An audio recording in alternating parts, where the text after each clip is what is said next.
କରିବା ଆଜି ଦେଖ ଅଷ୍ଟମ ଶ୍ରେଣୀର ପରିମୟ ସଂଖ୍ୟା ପଢ଼ୁଥିଲେ ଆମେ ठीक अच्छे परिमय संख्यार पार्ट 1 पार्ट 2 और पार्ट 3 पढ़ी सारी यहाँ हूँ पार्ट 4 टा ठीक अच्छे 4 नंबर पार्टा यहाँ तो देख आमे आज पढ़ा शून्य तात्पर्य ठीक अच्छे शून्य जानी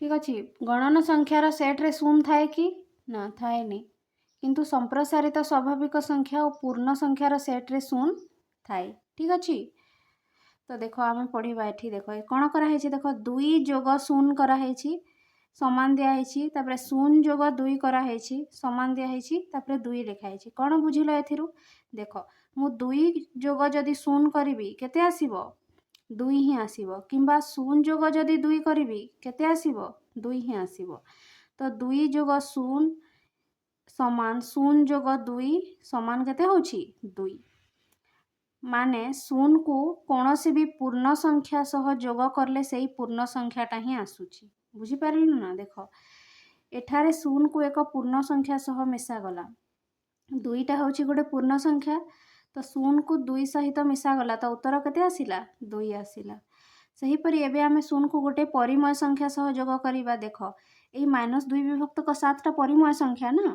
तो -2 विभक्तक 7 जोग शून्य कले किंबा शून्य को आगरे लेखिकरी परे -2 विभक्तक 7 लिखिले 2टा को जोग कले ठीक अच्छे उल्टे की जोग कले तो उत्तर केते आसिला -2 विभक्तक 7 आसिला बुझेला -2 विभक्तक 7 जोग शून्य कर किंबा शून्य जोग -2 विभक्तक 7 कर उत्तर केते आसुची -2 विभक्तक 7 आसुची ठीक अच्छे एठारे शून्य को एक परिमय संख्या सह मिसा गला 2 विभक्तक 7टा बा -2 विभक्तक 7टा गोटे परिमय संख्या ना तो जिते बेले शून्य को गोटे परिमय संख्या सह जोग करागला उत्तर कौन आसिला सेही परिमय संख्याटी ही आसीची देख -2 विभक्तक 7 तो जिते बेले आमे एठी जानिले जे शून्य को तुमे एक पूर्ण संख्या सह जोग कर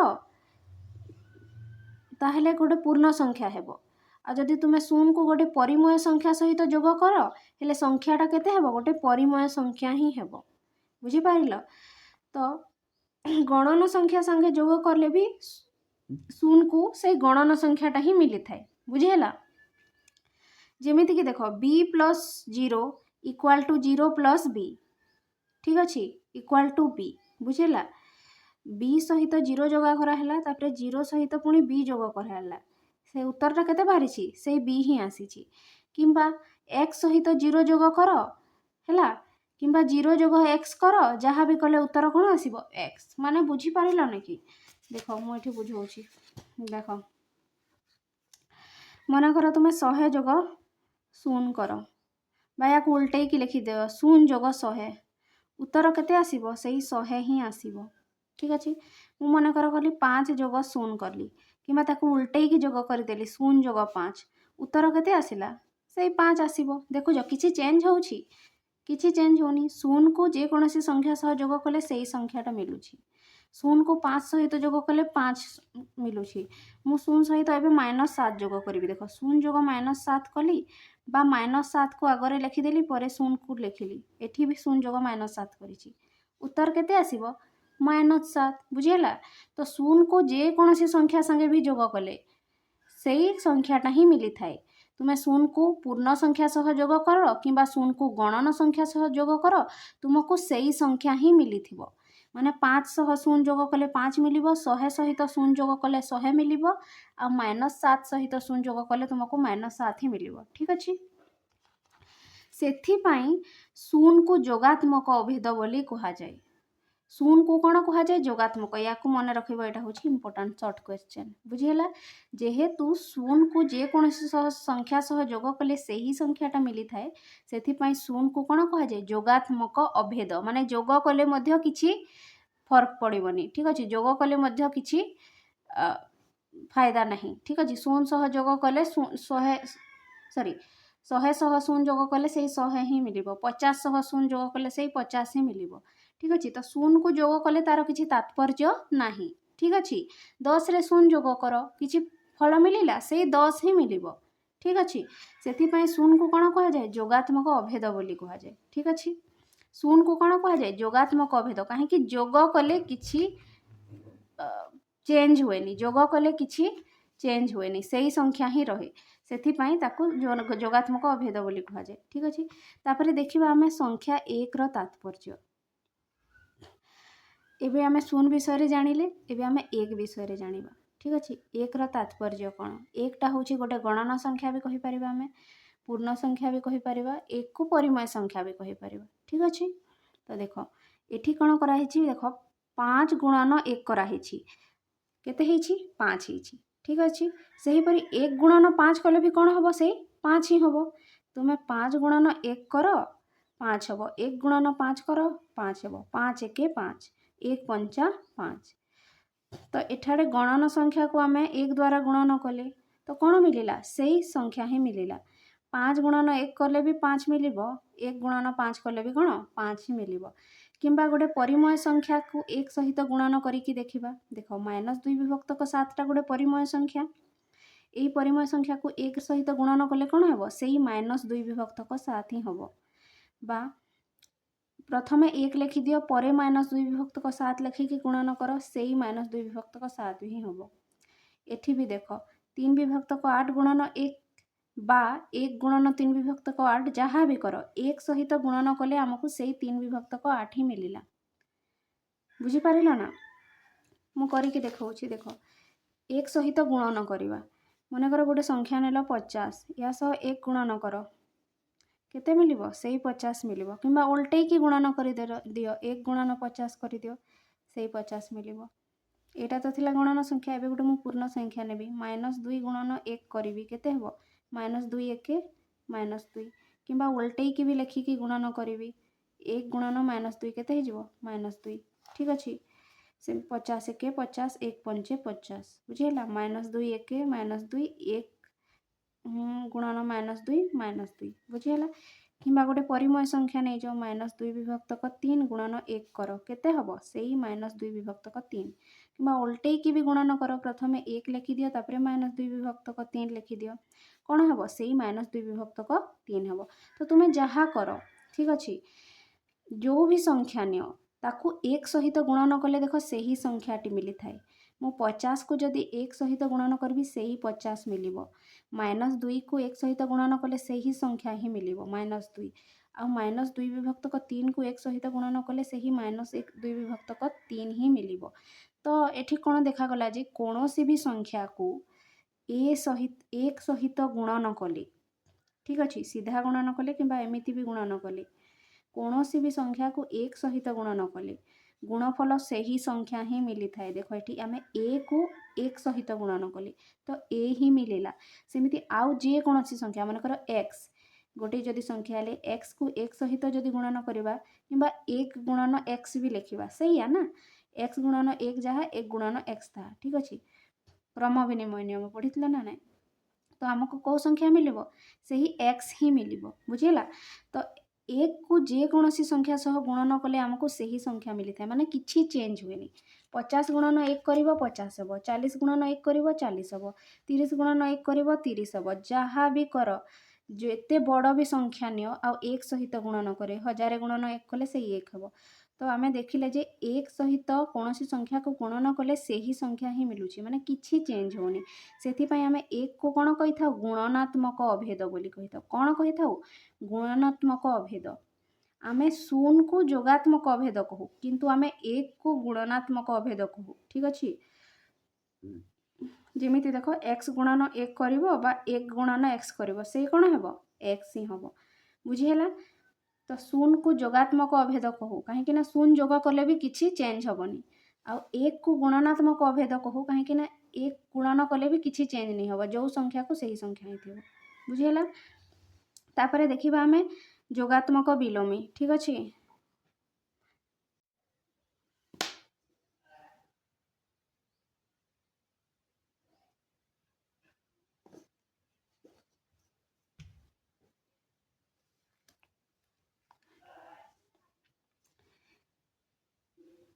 ତାପରେ ପଢ଼ିବା ଆମେ, ଦେଖ ସଂଖ୍ୟାର ଯୋଗାତ୍ମକ ବିଲୋମୀ କ'ଣ?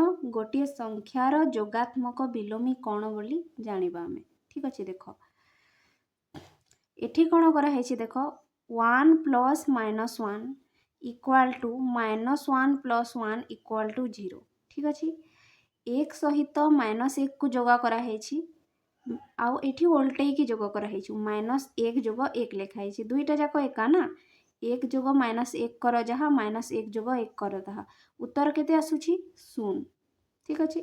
सेहीपरि आमे जदि करिबा 2 जोग -2 किंबा करिबा -2 जोग 2 उत्तर केते आसीबो 0 बुझिला। तो ए जदि कोनोसी पूर्ण संख्या हुए तेबे ए जोग -a करिवो बा -a जोग a करिवो उत्तर केते आसीबो 0 बुझि पारल। तेणु -a टा a रो जोगात्मक विलोमी बा a टा -a रो जोगात्मक विलोमी एटा लिखाई छी याको हमें बुझिबा। देखो जोगात्मक विलोमी कौन जोगात्मक विलोमी कौन पढ़िबा जोगात्मक विलोमी गोटे संख्यार जोगात्मक विलोमी कौन सी भी संख्यार जोगात्मक विलोमी केते हुए ठीक अछि। मने कर मु गोटे संख्या नेली 2 ठीक अछि एई 2 संख्या को कौ संख्या सह जोग कले जोगफलटा 0 हबो एई 2 को कौ संख्या सह जोग कले जोगफल 0 हबो -2 सह जोग कले जोगफल 0 हबो बुझिहेला। तो 2 रो जोगात्मक विलोमी के -2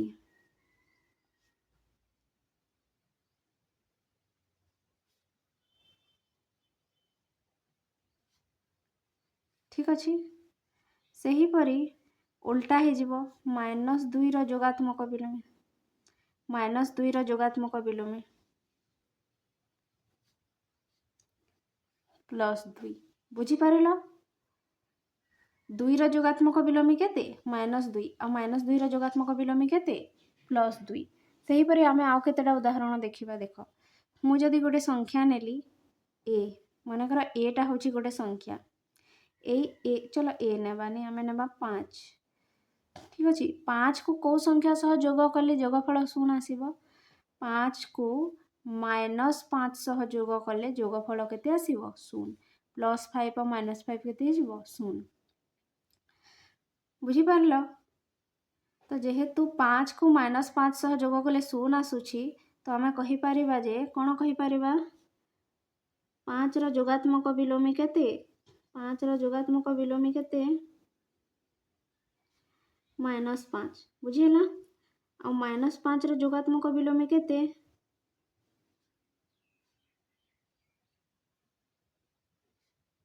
ए +5 बुझिहेला। तो गोटे संख्यार जोगात्मक विलोमी केते जानिबो सेई जदि संख्याटा धनात्मक ताकू कोन करिदेबो सेथिरे गोटे माइनस दे देबो आ जदि संख्याटा माइनस ताकू कोन करिदेबो प्लस बुझिहेला। सेही एटा तो हमें गणन संख्या पूर्ण गणन संख्या नहीं थिले ठीक अछि। एबे हमें गोटे परिमेय संख्या नहीं के देखिबा मु एठी करछि देखो मु एठी लेबी माने कर -2 विभक्तक 3 यार जोगात्मक विलोमी कह केते हबो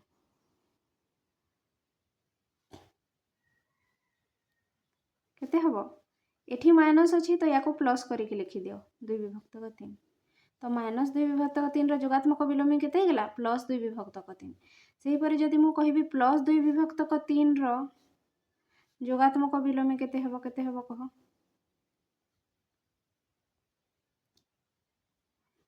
+2 विभक्तक 3 रो जोगात्मक विलोमी केते हबो -2 विभक्तक 3 बुझिहेला। किछि भी संख्या नै जाओ -2 रो जोगात्मक विलोमी केते हबो कह -2 रो जोगात्मक विलोमी केते हबो +2 आ +2 रो जोगात्मक विलोमी केते हबो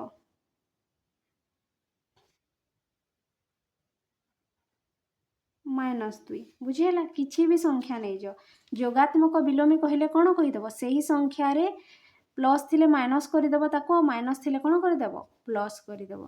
जदि x गोटे संख्या x रो जोगात्मक विलोमी केते -x आ -x रो जोगात्मक विलोमी केते +x बुझिहेला। x रो जोगात्मक विलोमी -x आ -x रो जोगात्मक विलोमी केते +x बुझि पारिलो एटा थिला जोगात्मक विलोमी। तो जदि x रो जोगात्मक विलोमी कहिबा ताहा केते हबो -x एठी लिखा छै देखो x रो जोगात्मक विलोमी -x आ दुईटा जोगात्मक विलोमी को जोग कले जोगफल केते आसीबो 0 x और माइनस x को जोग कले जोगफल केते आसीबो 0। ठीक अछि, एटा थिला जोगात्मक विलोमी। तापरे हमें पढ़िबा व्युत्क्रम कहा कुआ जाय। ठीक अछि, देखो गोटे संख्या नेली 8 विभक्तक 21। एबे कुह ए 8 विभक्तक 21 को मु कौ संख्या सह गुणन कले गुणफलटा 1 हबो। कुह ए 8 विभक्तक 21 को मु कौ संख्या सह गुणन कले गुणफल 1 हबो। कौ संख्या सह गुणन कले तार उल्टा 21 विभक्तक 8 सह गुणन कले केमिति देख 8 8 कैंसिल हो जिवो से प्रति 21 और 21 भी कटि जिवो तो केते हो जिवो 1। बुझी पारिल ना? तो मु कोन कहबी जेहेतु 8 विभक्तक 21 को 21 विभक्तक 8 सह गुणन कले गुणफल 1 होउछि मु कोन कहबी 8 विभक्तक 21 रो व्युत्क्रम। व्युत्क्रम कोन 21 विभक्तक 8। बुझी पारिल? सही परि जदि मु कहबी 21 विभक्तक 8 रो व्युत्क्रम हेले कते हे जिवो 8 विभक्तक 21। बुझी पारिल ना नाही? आ गोटे उदाहरण नेबा। देखो मु एठी गोटे संख्या लिखुछि 1 विभक्तक 7 विभक्तक चलो 7 विभक्तक 3। ठीक अछि, ए 7 विभक्तक 3 को मु कौ संख्या सह गुणन करिवि हेले गुणफलटा 1 हबो। कह ए 7 विभक्तक 3 को मु कौ संख्या सह गुणन कले गुणफल 1 हबो। कौ संख्या 3 विभक्तक 7 केमिति 3 3 कटि जिवो 7 7 कटि जिवो केते हबो गुणफल 1। बुझी पारिल? तो आमे कोन कहि परिबा 7 विभक्तक 3 रो व्युत्क्रम कोन हेबो 3 विभक्तक 7। बुझी पारिल? सेमिति जदि हम कहबी 3 विभक्तक 7 रो व्युत्क्रम कोन हेबो तार उल्टा 7 विभक्तक 3। बुझी हलो? तो व्युत्क्रम माने कोन उल्टाटा। बुझी पारिल ना नाही? जेमिति कि 1 विभक्तक 2 रो व्युत्क्रम केते हेबो कह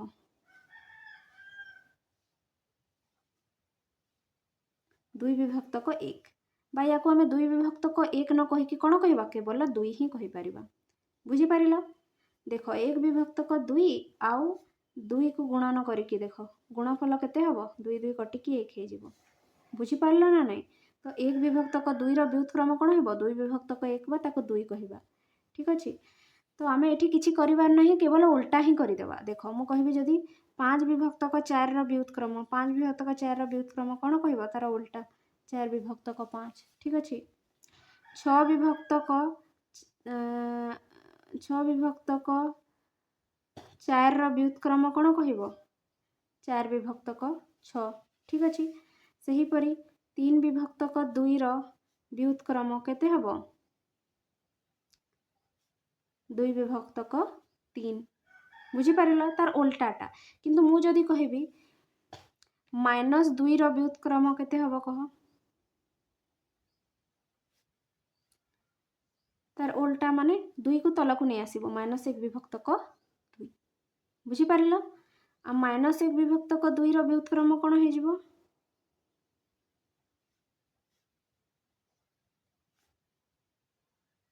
-2। बुझी हला? मु जदि कहबी 3 रो व्युत्क्रम केते कह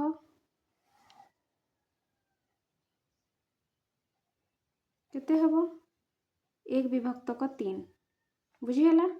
आ 1 विभक्तक 3 रो व्युत्क्रम केते 1 विभक्तक 3 बा आमे कहि परिबा ताको 3। बुझी पारिल? आमे 1 विभक्तक 3 रो व्युत्क्रम 3 विभक्तक 1 कहिबा किंतु 3 विभक्तक 1 तो आमे कहूनु ना 1 रो किछि मूल्य न थाए सेति में आमे केते कहिबा 3 कहिबा। बुझी पारिल? तो मु कहबी -7 रो व्युत्क्रम केते कोन कहिबो 1 विभक्तक करि देबो माइनस को माइनस रहइबो 1 विभक्तक 7। बुझी हला? आ जदि कहबी -1 विभक्तक 7 रो व्युत्क्रम केते कहिबो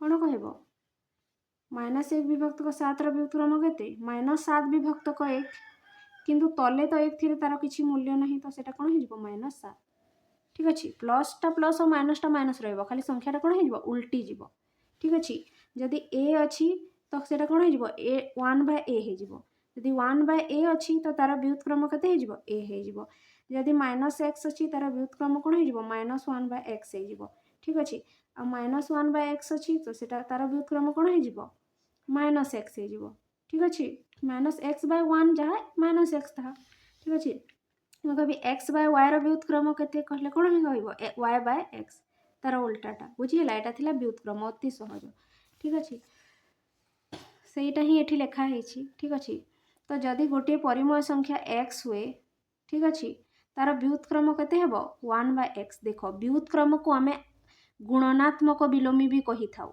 तो व्युत्क्रम जहाँ गुणनात्मक विलोमी ताहा ठीक अच्छे तो जदि मु कहबी 2 गुणनात्मक विलोमी केते 2 गुणनात्मक विलोमी केते 1 विभक्तक 2 बा 2 व्युत्क्रम कहले 1 विभक्तक 2 बुझी पारला ना 2 गुणनात्मक विलोमी कहबी जहाँ 2 व्युत्क्रम कहबी ताहा कहीं ना गुणनात्मक विलोमी आ व्युत्क्रम एकाटा बुझीगला तार 2टा ना अच्छी जमीती गोटे पिला थी तार नाम रामू भी थी आ तार ना जगन्नाथ भी थी ठीक अच्छे 2टा ना थाए ना नहीं गोटे गोटे जनक जनकर ठीक अच्छे तो सहीपरि आमे व्युत्क्रम कहबा जहाँ गुणनात्मक विलोमी ताहा कन्फ्यूज हेनी ठीक अच्छे तो 2 गुणात्मक विलोमी कहले भी 1 विभक्तक 2 लिखब आ 2 व्युत्क्रम कहले भी 1 विभक्तक 2 लिखब बुझेला ना तो सेमिति यदि मु कहबी -5 विभक्तक 2 गुणात्मक विलोमी कहबी केते हेबो तार उल्टा -2 विभक्तक केते 5 विभक्तक 2 विभक्तक कौन होगा 5 एठी जदि मु गुणनात्मक विलोमी न लिखिकी व्युत्क्रम लिखी भी कौन होता सैया होता बुझीगला तो गुणनात्मक विलोमी कह जहाँ व्युत्क्रम कह से एकाटा ही ठीक अच्छे गुणनात्मक विलोमी और व्युत्क्रम एका किंतु जोगात्मक विलोमी अलगा ठीक अच्छे जोगात्मक विलोमीटा अलगाटा आउ गुणनात्मक विलोमीटा अलगा ठीक अच्छे तो यहाँ थिला आमर ठीक अच्छे व्युत्क्रम में गुणनात्मक विलोमी तापरे आमे पढ़िबा देख बंटन नियम ठीक अच्छे बंटन नियम देख मु एठी केतोटी संख्या न अछि आ करिकी देखौछि देख मु लिखिली एठी 2 विभक्तक 3 गुणन 4 विभक्तक 5 जोग 3 विभक्तक 7 लिखिली एठी ए दुईटा को या को सॉल्व कर केमिति करबा देख 2 विभक्तक 3 को 2 विभक्तक 3 रखिबा गुणन चिन्ह देबा ठीक अछि तापरे ए ब्रैकेट रटा को सॉल्व करबा 7 पंच केते हेबो 35 35 गुणन 5 केते हेबो 7 गुणन 4 मु भग्नांशर जोग करूछि जानि थिबो ना भग्नांशर जोग करी सही परि 35 गुणन 7 कले केते हे जिवो 5 सेथिरे केते गुणन करिवि 3 ठीक अछि तो एटा हला 2 विभक्तक 3 गुणन ए ब्रैकेट को सॉल्व करबा प्रथमे तले रहिबो केते 35 7 चौ केते हेबो 28 मझिरे रहला जोग 5 3 केते 15 ठीक अछि जेमिति जोग करा है करूछि सही परि -2 विभक्तक 3 को एमिति रखी ही थिबी एई ब्रैकेट रटा प्रथमे सॉल्व करि देबा ठीक अछि बंधनी रटा 35 को पहिला 35 8 5 केते 13 हाते रहला 1 2 1 3 हातर 1 केते 4 ठीक हैला तापरे आमे करबा या को देखो 2 3 6 तापरे 2 4 8 गुणन अछि ना लब को लब सह हर को हर सह गुणन करबा सेही पर तलटा कर 3 5 15 हाते रहला 1 3 3 9 आउ हातर 1 केते 10 86 विभक्तक 105 बाहरिला ठीक अछि बुझी पारलो या को मु एमिति न करिकि आउ केमिति करि पारबी देखो मु 2 विभक्तक 3 को प्रथमे 4 विभक्तक 5 सह गुणन करिवि तापरे जोग चिन्ह देबी पुणी 2 विभक्तक 3 को तीन विभक्तक 7 सहित गुणन करी बुझीगला ना नाई। दुई विभक्तक 3 गुणन 4 विभक्तक 5 कली प्रथमे तापरे जोग चिन्ह देली तापरे दुई विभक्तक 3 गुणन 3 विभक्तक 7 कली देख केते हबो 2 चौ केते ही जीवो 8 3 पंजे केते ही जीवो 15 सेहीपरि 2 3 केते ही जीवो 6 लब को लब सह हर को हर सह गुणन 3 सता केते ही जीवो 21 बुझीगला 15 और 21 रो आमे बाहर करबा कोन लसागु मु एठी करूची देख 15 और 21 रो लसागु बाहर करबा केते द्वारा जीवो 3 पंजे 15 3 सता 21 आउ तो जीवनी ना तो करि देबा केते हबा 3 गुणन 5 गुणन 7 केते होची 3 पंजे 15 15 सता केते 105 बुझेला 105 आसिला तो एठी नेली मु केते 105 तापरे 105 हरण 15 कले केते आसीबो 105 हरण 15 कले आसीबो 21 गुणन मु करबी 8 एपटे करबी 21 गुणन कोन कले 8 एपटे करबी 15 गुणन 6 15 गुणन 6 ठीक अछि केते आसीछि देखो 8 के 8 8 दुगुणे 16 जोग 6 पंजे 30 7 रहला 3 6 के 6 7 8 9 अबे कोन आसुनी बे ठीक मु कोन भूल करि देली कि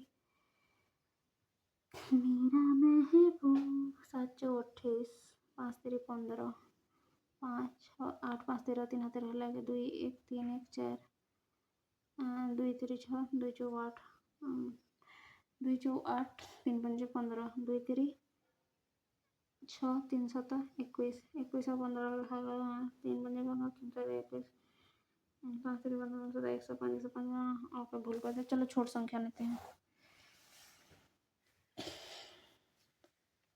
ये डर की वजह से तो माँ की आंख हो गई है। फोकस करो भाई। बंटन नियम सटा प्यार आमे पढ़िबा आज बंटन नियम ठीक अच्छी तापरे देखिबा आमे बंटन नियम देख मुझे केते गुड़े संख्या नौची मुझे नेली 2 विभक्तक 3 गुणन 1 विभक्तक 2 जोग 3 विभक्तक 4 ठीक अच्छी या को मु समाधान करी केमिति करूची देख आमे 2 विभक्तक 3 को 2 विभक्तक 3 रखिले आ प्रथमे बंधनी रटा सॉल्व करिबा ठीक अच्छी केते दीबो 2 और 4 लसागु 4 जीवो ठीक अच्छी भग्नांशर जोग करी तो जानी थिबो ना 4 हरण 2 केते हैला 2 गुणन ऊपर लब केते 1 तापरे जोग चिन्ह देबी 4 हरण 4 केते हे जीवो 1 तापरे गुणन लब केते अछि 3 जेमिति भग्नांशर जोग करा जाय तो केते आसिला देखो 2 विभक्तक 3 गुणन या को देखिबा 2 1 2 मझिर रहला जोग तापरे 1 3 3 तोरे रहला केते 4 ठीक अच्छी तापरे देख 2 विभक्तक 3 कली गुणन 3 जोग 2 केते 5 आ तले रहिला केते 4 एटा सॉल्व करि दिले 5 विभक्तक 4 आसी गला तापरे कोन करिबा भग्नांशर गुणन करिबा लब को लब सह माने 2 पंचे 10 सही परी हर को हर सह 3 चौकोण 12 बुझेला तो एठी केते बाहरिला उत्तर 10 विभक्तक 12 सही परी आमे या को एमिति सॉल्व न करी गोटे अन्य उपाय रे सॉल्व करिबा देखो ए जो 2 विभक्तक 3 अछि मु प्रथमे ताकू कहा सह गुणन करिबी 1 विभक्तक 2 सह गुणन करिबी ठीक अछि तापरे जेहेतु मझिरे जोग चिन्ह अछि जोग चिन्ह देबी तापरे पुनी 2 विभक्तक 3 को कहा सह गुणन करिबी ए 3 विभक्तक 4 सह तो लिखिबी 2 विभक्तक 3 गुणन 3 विभक्तक 4 काहे कि एमिति कली देखो एई 2 विभक्तक 3 टा 1 विभक्तक 2 सह आ 3 विभक्तक 4 सह गुणन होईछि ठीक अछि हेछि ना ना एठी गुणन चिन्ह अछि तो मु प्रथमे 2 विभक्तक 3 को 1 विभक्तक 2 सह गुणन कर देछि तापरे 2 विभक्तक 3 को 3 विभक्तक 4 सह गुणन कर देछि देखो या को सॉल्व करो लब को लब सह गुणन करो 2 1 2 हर को हर सह गुणन करो 3 दुगुणे 6 मझिरे जोग चिन्ह दियो लबକୁ लब सह गुणन कर 2 3 6 हर को हर सह गुणन कर 3 4 12 ठीक है। तापर कह 6 12 लसागु केते जीवो जोग करबा ना 12 जीवो 12 हरण 6 केते हबो 2 से 2 को पुणी लबरे गुणन करदेवी ठीक अच्छे। एटा भग्नांशर जोग 12 हरण 12 केते हबो 1 से 1 को पुणी लबरे गुणन करदेवी ठीक अच्छे। 2 दुगुणा केते हे जीवो 4 जोग 1 सो केते हे जीवो 6 तले केते रहिला 12 6 4 केते ही गला 10 तले केते रहिला 12 देखो एठी भी केते बाहरी 10 विभक्तक 12 तो तुम्हें एमिति करिबो जहा एपरी कले भी सेया उत्तर कौन बाहर से समान देख 10 विभक्तक 12 10 विभक्तक 12 तो यही दुईटा समान ना नहीं यही दुईटा कौन समान 2 विभक्तक 3 गुणन 1 विभक्तक 2 जोग 3 विभक्तक 4 करिबो जहा प्रथमे 2 विभक्तक 3 गुणन 1 विभक्तक 2 तापर जोग 2 विभक्तक 3 गुणन 3 विभक्तक 4 करिले सेया बुझी पारला ना नहीं बा मु याकू एमिति लिखि पारबी मने कर ए साइड रे देख लिखुछि मु मने कर अछि एमिति a गुणन b प्लस c अछि बुझी पारिलो एटा जेति कि आसीबो a को b सह गुणन करबी प्रथमे a गुणन b करबी तापरे मझिरे जोग चिन्ह देबी पुणी a गुणन c करबी सेही समानटा बुझी पारलो ना नहीं a गुणन b प्लस c जेति कि आसीबो a गुणन b जोग a गुणन c मध्य सेति कि आसीबो या को कहा जाय कोन बंटन नियम बंटन नियम बांटी दिया गला बुझी पारलो a को b सहित बांटी दिया गला पुणी a को कहा सह बांटी दिया गला c सह बुझी पारलो ना किबा गोटे मु संख्या नै कि बुझौथि देखो 3 गुणन 4 जोग 1 करबी जहा 3 गुणन 4 करबी प्रथमे तापर जोग देबी तापर 3 गुणन 1 करबी सेया हबो बुझी पारिलो या को कोन कहा जाय बंटन नियम मु करी कि भी देखे जाउछि देखो 3 को 3 रखिली गुणन देली 4 जोग 1 केते हे जीवो 5 ए पटटा सॉल्व करबा 3 चौ केते हे जीवो 12 जोग 3 के 3 केते हे जीवो 3 ठीक अछि।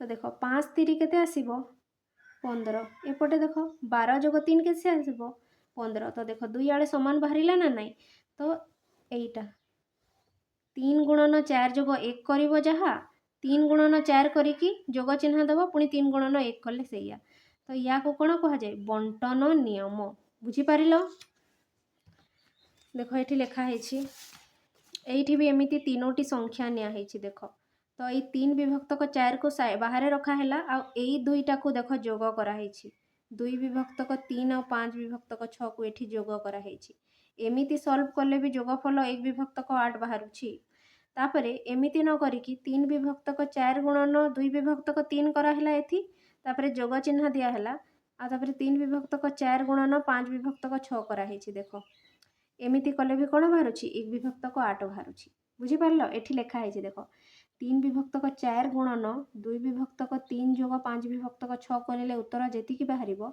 3 विभक्तक 4 गुणन 2 विभक्तक 3 करिवो तापरे जोग दबो पुणी 3 विभक्तक 4 गुणन 5 विभक्तक 6 करिवो जोठी माइनस अछि माइनस एका बाहरिबो उत्तर तो याकू कोन कहा जे बंटन नियम देखो 1 गुणन b प्लस c जहा a गुणन b जोग a गुणन c ता बुझी पारिला ना नहीं a गुणन b प्लस c जहा a गुणन b जोग a गुणन c ताहा या को कोन कहा जाय बंटन नियम ठीक अछि।